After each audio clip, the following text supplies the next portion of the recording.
Southern artist Walter Inglis Anderson. I am continually arriving from some strange planet, and everything I see is new and strange. Walter Anderson, an artist who preferred nature to art, painted watercolors and oils, drew in pen and ink, and sculpted in wood. He made linoleum block prints, decorated pottery, and painted murals. He felt that writing cleansed the mind and imagination and kept many journals. Some were published in 1973 as the Horn Island Logs of Walter Inglis Anderson. His reputation rests on his murals and the watercolors he produced during the last 16 years of his life. Anderson was born in New Orleans in 1903 and grew up in the Garden District. He studied at Parsons School of Design in New York and at the Pennsylvania Academy of the Fine Arts. In 1929, after being awarded a grant to study in France, he returned to his parents' new home in Ocean Springs, Mississippi. He struggled with mental illness and suffered several breakdowns in his life. A doctor advised his family to let him be. They generally did so, and his strange and solitary ways kept him from living with his wife and children.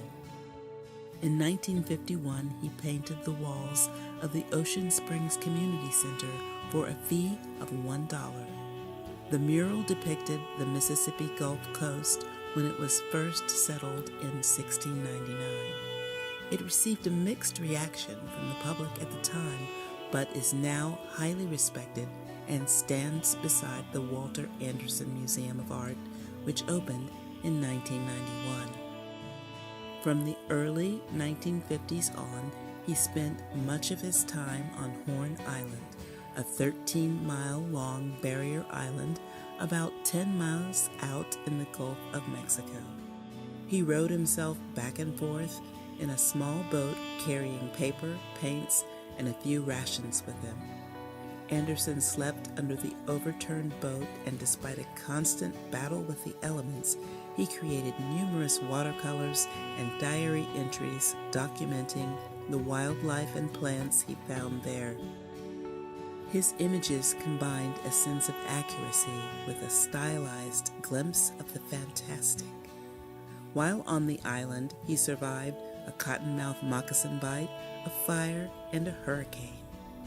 After Anderson's death in 1965, his family discovered thousands of watercolors and the mystically beautiful Little Room.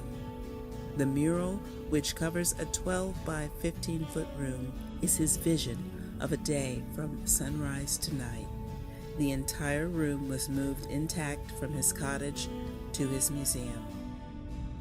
True art consists of spreading wide the intervals so that imagination may fill the space between the trees.